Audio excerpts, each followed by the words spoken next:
have to love the process and you have to believe in the process because it's, an unpredictable journey and it's not a meritocracy. And there's so much luck and timing involved.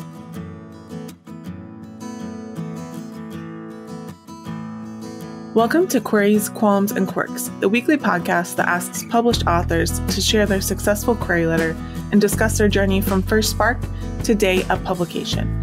I am your host, author Sarah Nicolas, and literary agent Sarah N. Fisk. Lyn Miller-Lachmann is the author of the YA novels Torch, Gringolandia, and Surviving Santiago. The co-author was Zetta Elliott of the verse novel Moonwalking, and the author of a biography of animal scientist and autism advocate Temple Grandin. She also translates kids' books from Portuguese to English. So please welcome Lyn to the show. Hello. Hello. Thank you for having me. Yeah, thanks so much. So we're going to talk about your journey to publication, and we're going to start by going kind of all the way back to the beginning.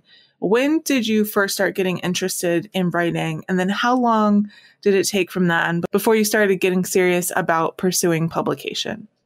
Well, I've written all my life. I started making up stories before I even knew how to write in first grade. And then when I was in second grade, my mother gave me a typewriter, and it was, I guess, uphill or downhill from there.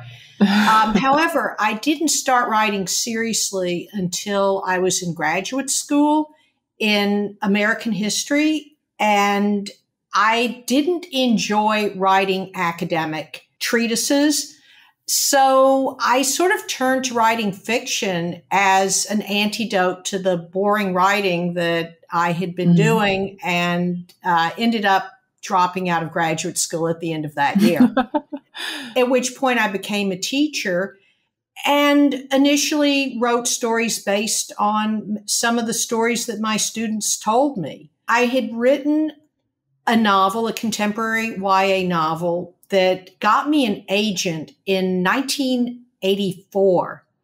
She tried to sell the novel. I don't remember very much about it, except that she sent it to 8 publishers who all rejected it, and then she and I broke up, which I guess is a pretty common situation, but led me to believe at the time that all agents were fair weather friends.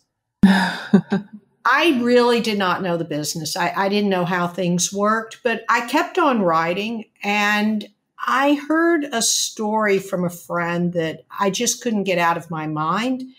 And that story eventually became Gringolandia. It initially was a contemporary YA novel. I had written it in the 1980s, and it almost got published at that time. It was an SCBWI Work in Progress Award winner, and I had been revising it for an editor who, after about 3 revisions, decided that it wasn't going to work out. And at that time, I realized or decided that things weren't going to work out with my writing fiction. And I had a nonfiction project for a library reference book at the time. I was at that time getting my master's in library science at the University of Wisconsin. So I switched to writing nonfiction. This was like 1990. And then in 2000, I found myself writing my son's middle school creative writing assignments. And I realized at that point that maybe I needed to get back into writing fiction again.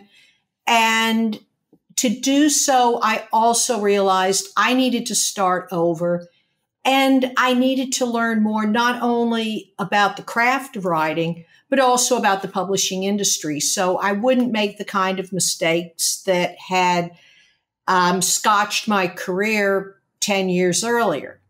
How did you learn more about the publishing industry, like how it works and how to query and how to go about everything? Well, the first thing I did is I took courses through the New York State Writers Institute. I was living in Albany, New York at the time, and took courses. That was at the University at Albany. And although those classes were focused more on writing for adults, they were applicable because I learned a lot about the industry and about finding an agent and about what editors do, what happens when a manuscript goes on submission, so that I realized that finding an agent, it's not all that common when you find an agent that book is taken on submission. Mm. And not to take it out on your agent when that sort of thing happens. Yeah. So then what happened? Can you break down your journey from then to signing your first book contract?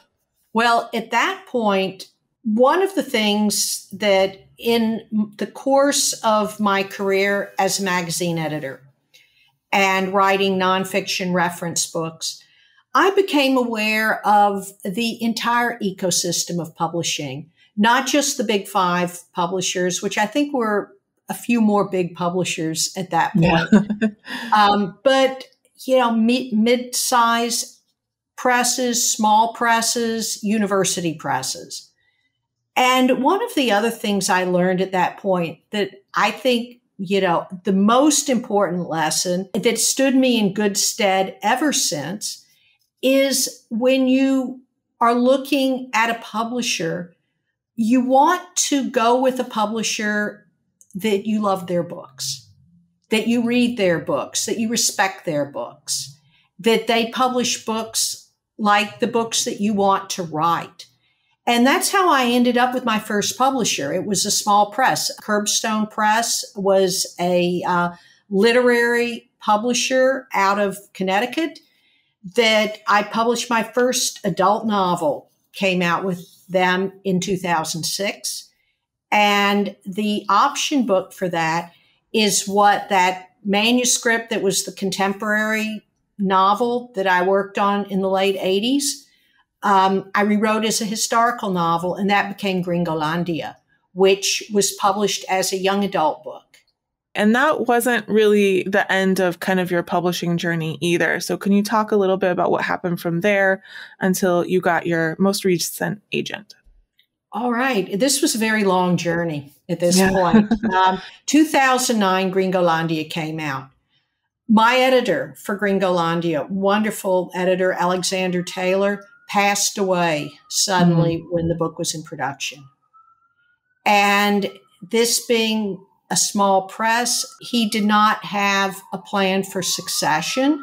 Although he did not have a plan for succession, there was a board of directors that did a very good job of shepherding the assets of Curbstone Press into Northwestern University Press, which took over Gringolandia and has kept it in print ever since. And I then, without my editor, who had been kind of my mentor, I realized that maybe it was a good idea for me to go into an MFA program to develop my craft further and to build my network.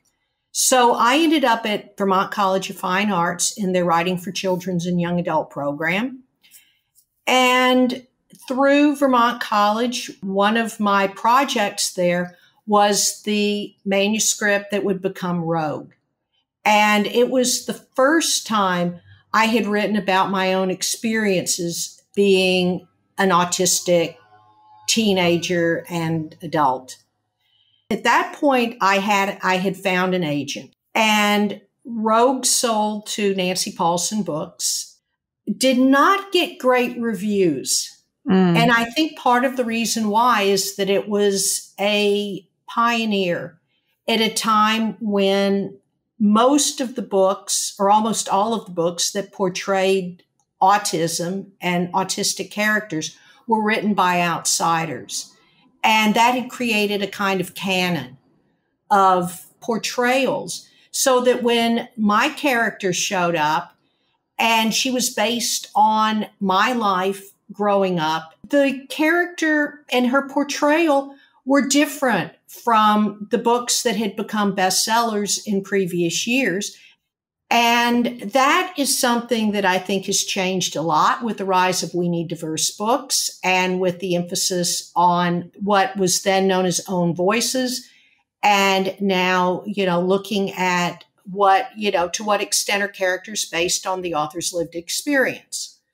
So in the meantime, when I wrote Gringolandia for my editor at Curbstone Press, he wanted me to write a companion from Danielle's younger sister, Tina's point of view. And that was the book that became Surviving Santiago, and it ended up selling to Running Press. But it also had the disadvantage of a companion coming out 6 years after the original book, which can be a problem for YA because, the audience grows up and there's a new audience that did not know the original book. Mm-hmm. So the book kind of had disappointing sales, and that was the beginning of my 5.5-year drought. I still had my agent. She still believed in me, but everything that she sent to publishers for 5 years did not sell. And that involved 2 entire YA manuscripts, 3 middle grade proposals, and about a half dozen picture books. Mm. At that point, I had become a translator. So I still sort of had my, a foot in publishing, but really felt like I had, in terms of writing my own work, had fallen off the ladder. Mm. And then on top of that, at the beginning of 2019, and I had just written another YA novel, my agent told me she was retiring. So here I was at the beginning of 2019 with a completed YA manuscript, which beta readers had said was my best book. I was at that point too nervous to hope because my 2 other YAs, and I love those books too, did not sell in some very heartbreaking ways, which was particularly that they did not come even close to selling. I went to the SCBWI Midwinter Conference in New York and met some agents there and got some leads on people to query. I did not have a large query list because this book was a YA historical novel set in Czechoslovakia in 1969 and begins with a character's setting himself on fire to protest the Soviet invasion the previous year.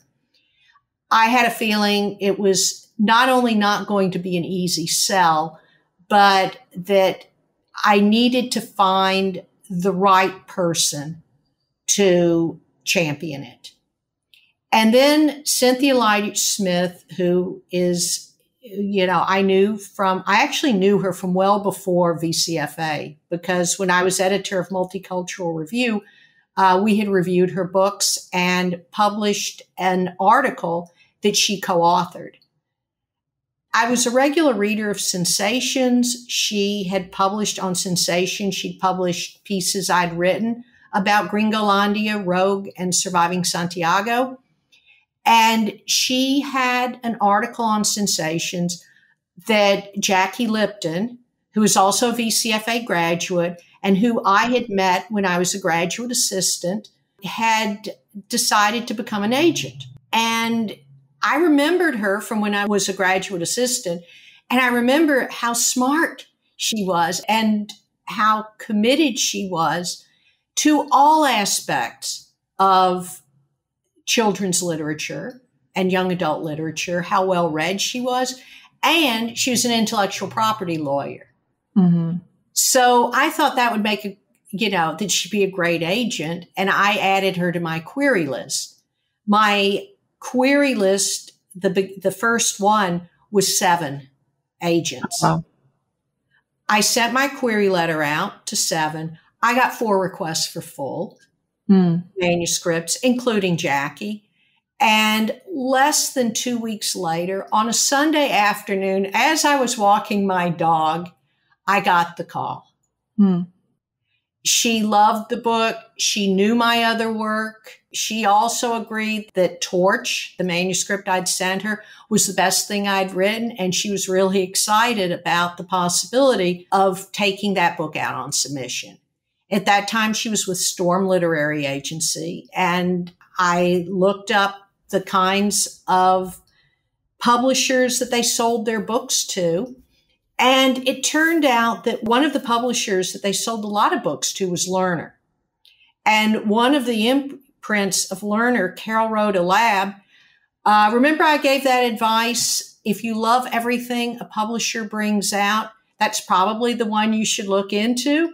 I felt that way. Carol Rhoda Lab is, my favorite YA books came from that publisher, including Ashley Hope Harris's Out of Darkness and books by Alana Arnold.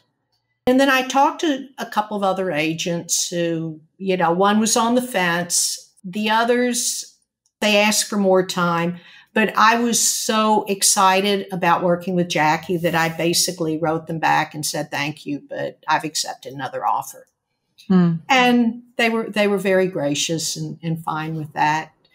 So Jackie and I worked on a round of revisions. It was a major round of revisions. And after that, we went out on submission in the summer. Now, everybody says don't go out on submission in the summer. Nobody's in the office.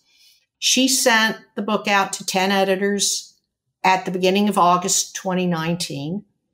And within a week, we had a call from Amy Fitzgerald at Carol Rhoda Lab that they wanted to take the book to acquisitions. And in the meantime, because after a 5.5-year drought, a whole lot of nothing happening, a whole lot happens at once.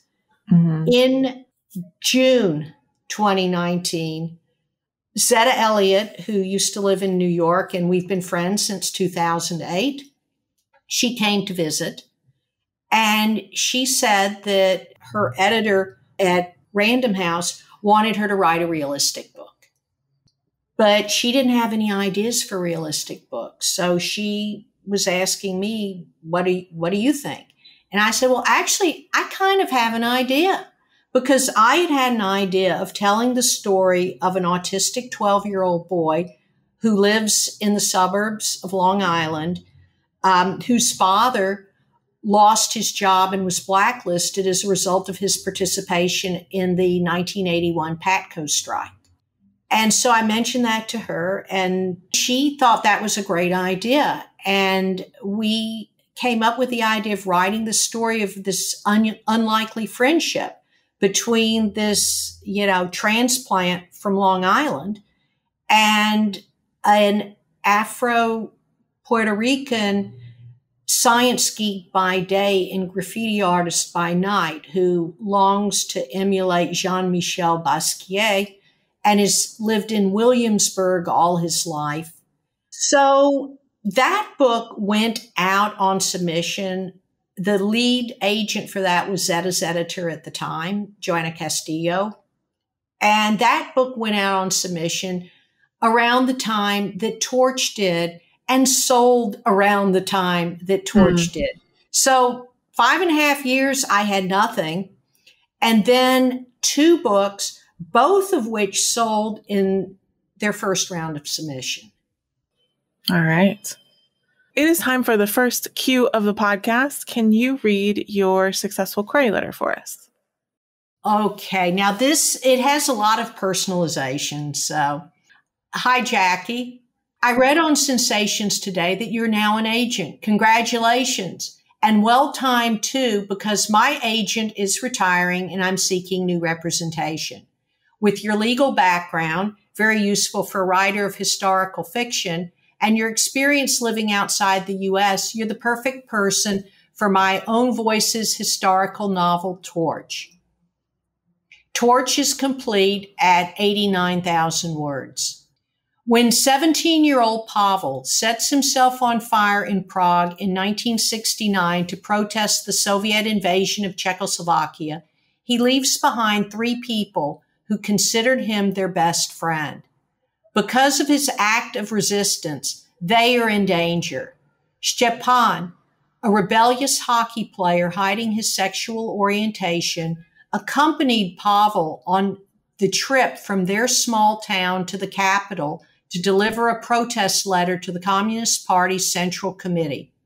For this, he's arrested and interrogated. Their antisocial classmate Tomasz, who today would be considered autistic, is the son of the local party leader. Fearing his father's wrath, he backed out of the trip at the last minute.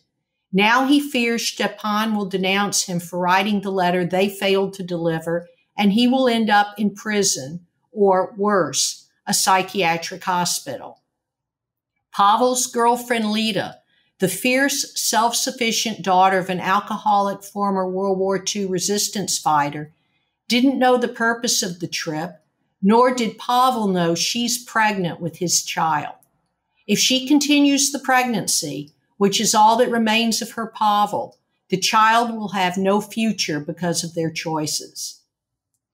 When agents of the state close in on them, the three, accompanied by Lida's father in a surprise stowaway, embark on a desperate cross-country road trip and a spectacular plan to get past border guards, electrified fences, and a river to freedom. With only their friendship with Pavel to connect them, Stepan, Tomasz, and Lida must learn to care for each other and work together in order to survive. Based on real events during and after the Prague Spring, Torch is a road-tripping 13 Reasons Why meets Between Shades of Gray, an action-packed story of love, betrayal, and the universal desire for connection and freedom.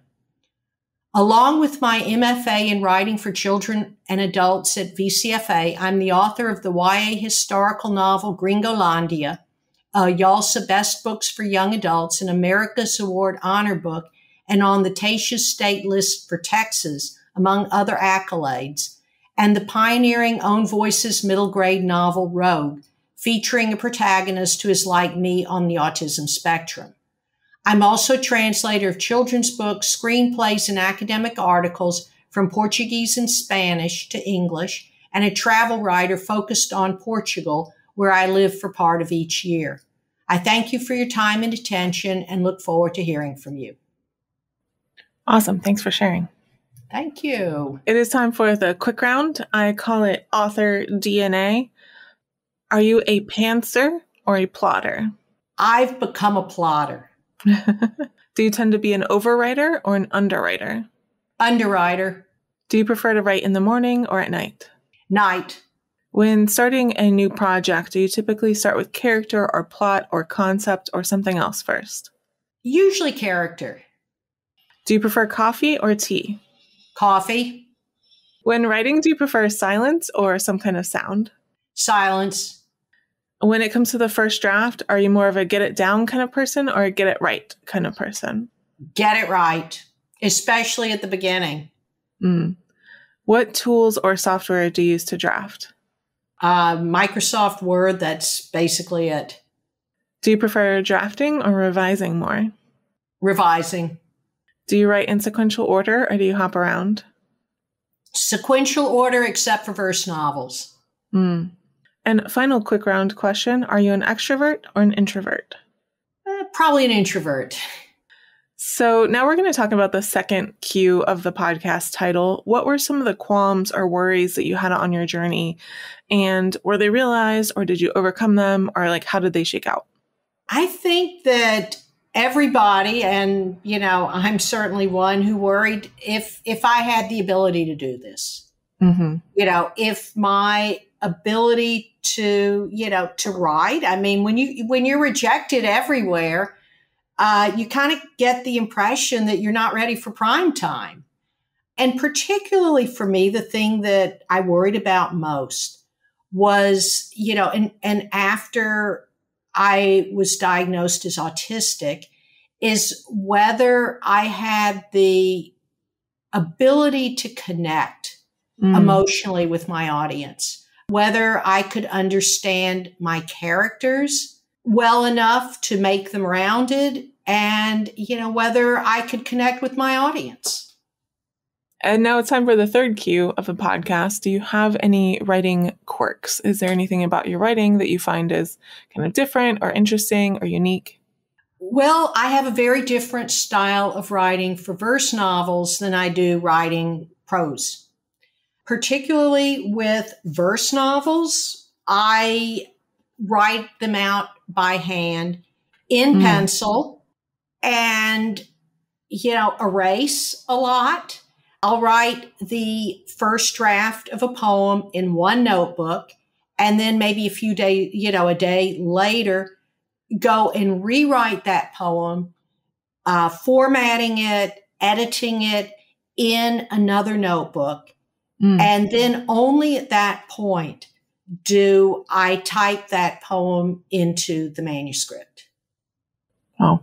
When you were in the lowest parts of your writing journey, what kept you going and why did you stick with it? The stories, the characters. I had a dream once when I was in the middle of writing Torch that Lita showed up and she yelled at me for not trying hard enough to get her story out there.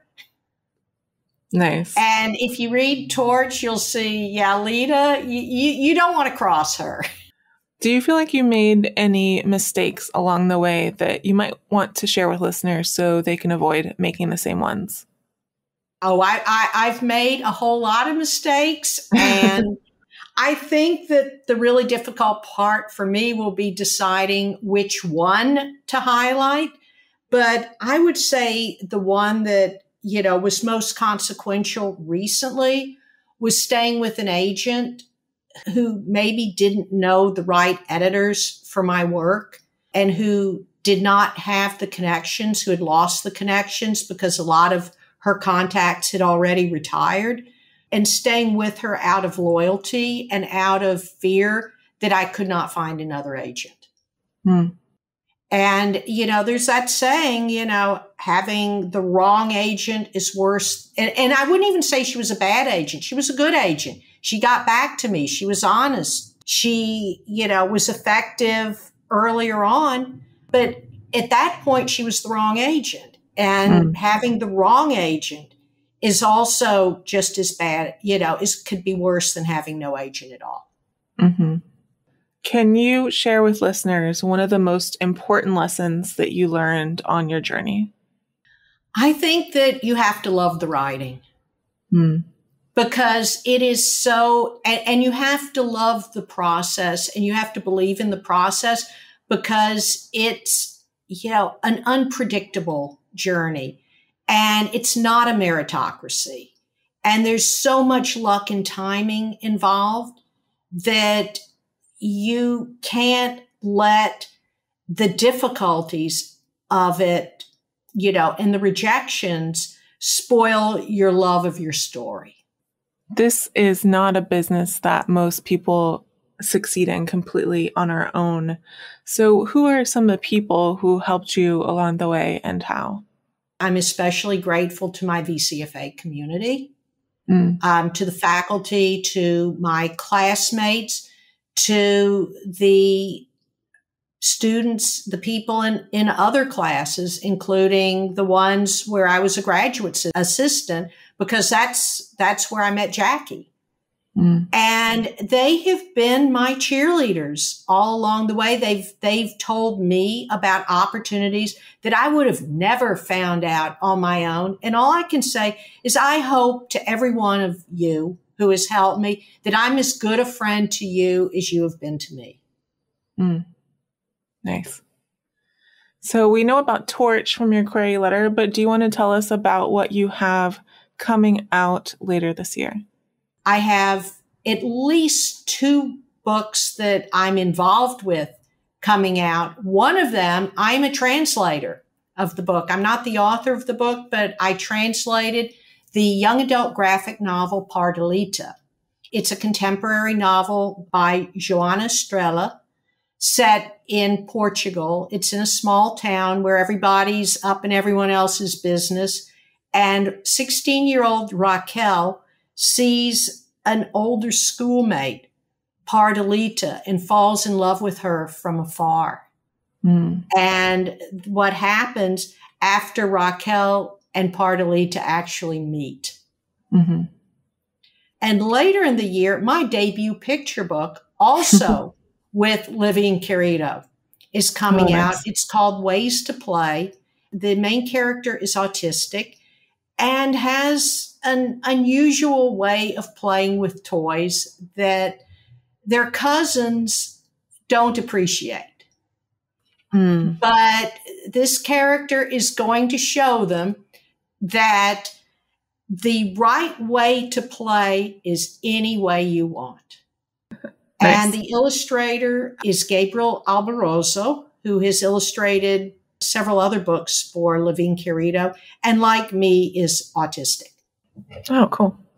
Well, Lyn, thank you so much for coming on the show today and sharing your story with everyone. Well, thank you for having me. Yeah. This has been a fun hour. Good. Thank you so much for listening to this episode of Queries, Qualms, and Quirks. You can find the text of Lyn's query in the show notes, along with links to find out more about her and her books.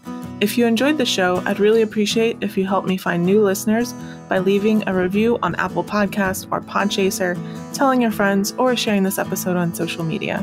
If you're interested in supporting the show, go to patreon.com/Sarah Nicolas. That is a new link for this year. That's Sarah with an H and Nicolas with no H. And if you're a published author interested in being a guest on the show, please click on the home base link in the description or go to sarahnicolas.com and click on the podcast logo in the sidebar. Again, that is Sarah with an H and Nicolas with no H. Thank you so much for listening, and we'll see you next time.